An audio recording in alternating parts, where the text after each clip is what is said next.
जाहिर है कोई हमसे सवाल आप जब करते हैं तो वो पूरा नहीं होता जब तक आप जिक्र नहीं कर देते वोट कटरा है, बी टीम है, फुला है, इतना सब कुछ हो रहा है, हम जिम्मेदार हैं उसके। सरकार के खिलाफ, मुख्य विपक्ष के खिलाफ इन समाजों के ऊपर हो रहे लगातार उत्पीड़न में अपने इस पीटीएम न्याय मोर्चा को लेकर के आपके बीच में आए हैं। आम पब्लिक चैनल में मैं आफाक अहमद मुंसरी आपका स्वागत करता हूं। आइए आपको ले चलते हैं खबरों की दुनिया में।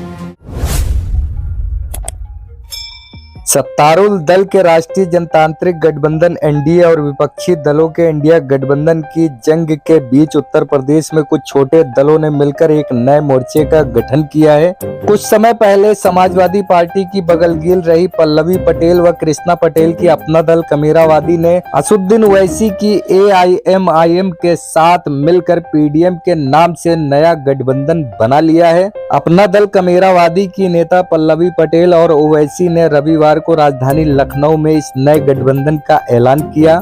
इस गठबंधन में कुछ अन्य छोटे दल भी शामिल हो गए हैं। अब इस गठबंधन की उत्तर प्रदेश में कम से कम 35 लोकसभा सीटों पर चुनाव लड़ने की योजना है। पल्लवी पटेल ने रविवार को साफ कहा कि उनकी रणनीति में वाराणसी व मिर्जापुर जैसी सीटें शामिल हैं। वाराणसी में प्रधानमंत्री नरेंद्र मोदी तो मिर्जापुर में खुद पल्लवी पटेल की बहन व केंद्रीय राज्य मंत्री अनुप्रिया पटेल एनडीए प्रत्याशी हैं। पिछड़ों में कुर्मी बिरादरी के बीच आधार रखने वाली पार्टी अपना दल दो हिस्सों में बटी हुई है।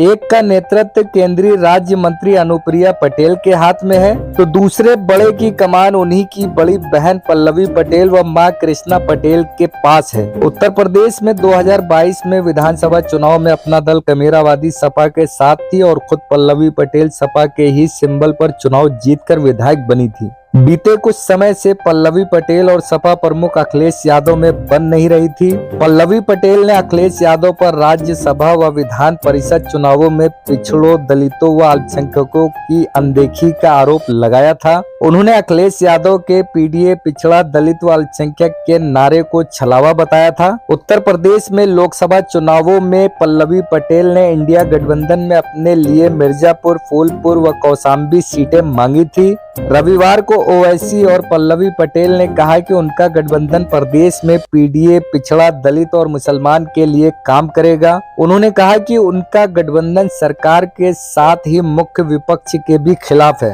बीते लोकसभा चुनाव में सपा ने रामपुर, संभल, मुरादाबाद, आजमगढ़ सहित 5 सीटों पर जीत हासिल की थी जहां मुस्लिम मतों की खासी तादाद है। ओवैसी और पल्लवी पटेल के गठबंधन के बाद सपा को इन सीटों पर नुकसान हो सकता है। पीडीएम मोर्चे में राष्ट्र उदय पार्टी और प्रगतिशील मानव समाज पार्टी जैसे छोटे दल भी शामिल हैं। सर्वप्रथम लोकतंत्र के सबसे मजबूत स्तंभ अपने सभी सम्मानित पत्रकार बंधुओं का स्वागत करते हैं। आज इस देश की जो वर्तमान परिस्थितियां हैं उसमें ऐसे बहुत से समाज हैं, सामाजिक समूह हैं, विशेष रूप से पिछड़े समाज की बहुत सी जातियां, दलित समाज और मुसलमान समाज, जिनको लगातार जिनका शोषण किया जा रहा है, जिनका दमन किया जा रहा है और जिनके सम्मान पे लगातार कुठाराघात किया जा रहा है। आज हम आपके बीच में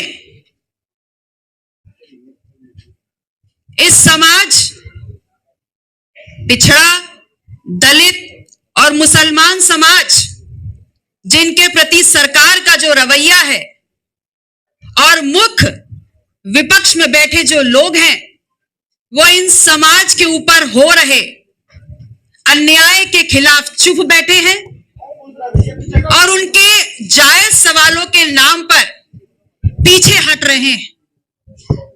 तो ऐसे में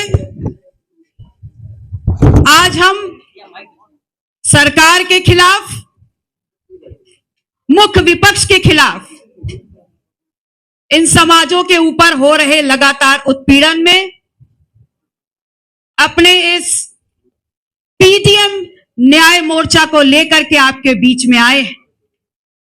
पीडीएम मतलब पिछड़ा, दलित, मुसलमान।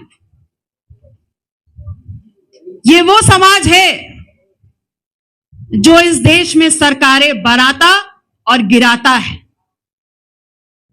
और हमारा ये मानना है कि जब तक पीडीएम को सामाजिक न्याय नहीं मिलेगा, राजनीतिक भागीदारी नहीं मिलेगी, तब तक ये सामाजिक न्याय की लड़ाई ना स्थापित होगी और ना पूरी हो पाएगी।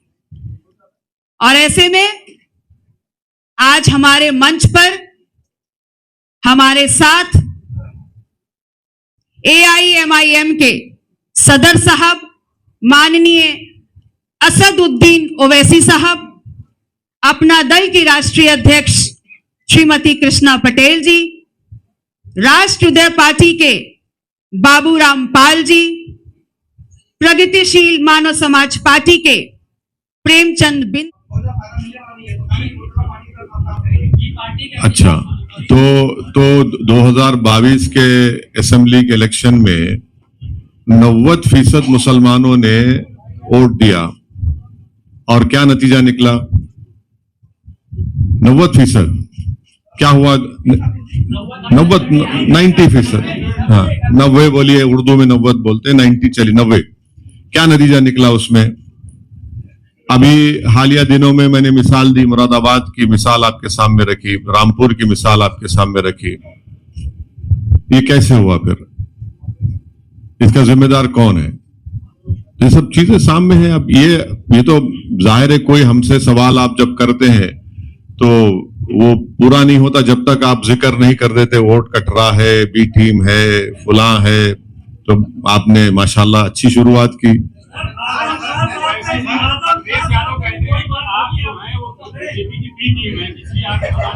हाँ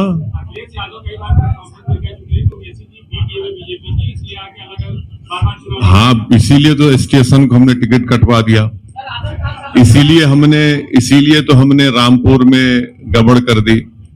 हम ही जिम्मेदार हैं, वो सही कह रहे हैं। जितना सब कुछ हो रहा है हम जिम्मेदार हैं उसके। वो बिल्कुल जिम्मेदारी नहीं है ना, वो उनसे गलती हो ही नहीं सकती।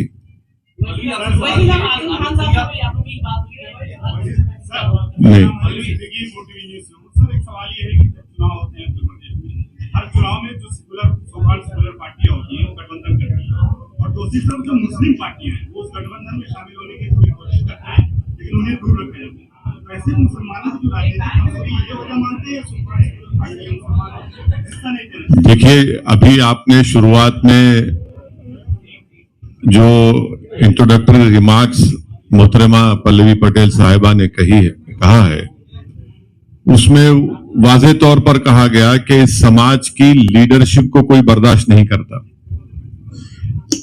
पीडीएम जो बनाया गया है उस समाज की लीडरशिप को बर्दाश्त ही नहीं किया जाता, और कहा यह जाता है कि आप सिर्फ वोट डालिए। कब तक डालेंगे भाई? 17 पार्लियामेंट के इलेक्शन हो चुके हैं। आप सिर्फ वोट डालने वाले बनेंगे? वोट लेने वाले बनना पड़ेगा, लीडरशिप बनाना पड़ेगा आपको। और ये जो आप बात कर रहे हैं ना, बीजेपी भारत की राजनीति से मुसलमानों को इनविजिबलाइज कर चुकी है, ये हकीकत है। और वही ये लोग कोशिश कर रहे हैं कि सिर्फ वोट डालिए, दिखिए मत आप। ये क्या बात है? हम कैसे वोट डालने वाले बनेंगे और आप वोट ले लेंगे, उसके बाद आप भूल जाएंगे हमको? ये बिल्कुल सच्चाई है। इसीलिए हमारी कोशिश है, और ये तमाम ये जो मिथ क्रिएट किए ये लोग, इसको हम तोड़ेंगे। समझ गया? मुरादाबाद में क्या हुआ? मुरादाबाद में डॉक्टर ST हसन साहब उस पार्टी के लीडर थे लोकसभा में, और इतनी उनकी बेइज्जती की गई, इतनी बदतमीजी उनसे की गई। एक मिसाल देना तो बहुत लंबी फहरिस्त है कि आपने दो कैंडिडेट्स को टिकट दे दिया, दोनों को बी फॉर्म दे दिया। मेरे अल्फाज नहीं है, डॉक्टर साहब के खुद अल्फाज नहीं है। तो इससे क्या मैसेज जा रहा है? आप देख लीजिए फिर रामपुर में क्या हुआ। तो ये मिसालें कई हैं ना, तो इससे को तो इनकार नहीं कर सकता। यार हम नहीं कह रहे हैं बल्कि वो तो डॉक्टर साहब कह रहे हैं, रामपुर के उनके जिम्मेदार कह रहे हैं। ये हकीकत है, इसे कोई इनकार ही नहीं कर सकता। एक एक करके, कहीं हम भागने वाले नहीं है कहीं। नहीं, आप डिसाइड कर लीजिए।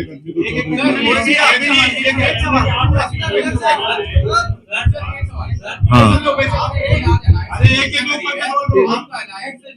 देश में है और कितनी सीटों पे लड़ेगा और इसमें देरी क्यों हुई? जैसे पहले चरण का नॉमिनेशन खत्म हो चुका है, उसमें कई मुस्लिम डोमिनेटेड सीट्स थी जिसको लेके आपका जो अलायंस में मीडियम का अध्यक्ष हुआ है और वहां पे जो एम वाली सीट निकल चुकी, तो अभी आगे का क्या समीकरण है? पहले सीटें नहीं साहब सिर्फ एम क्यों कर रहे हो? सिर्फ PDM है ना ये।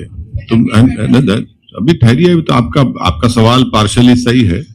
कितनी सीट्स पे लड़ेंगे वो हमारी बहन बताएगी आपको, हम लोग बताएंगे, फिक्र मत करिए आप। अगर आपने हमारे चैनल को सब्सक्राइब नहीं किया है तो आम पब्लिक चैनल को सब्सक्राइब कीजिए और हाँ, बेल आइकन जरूर दबाइए।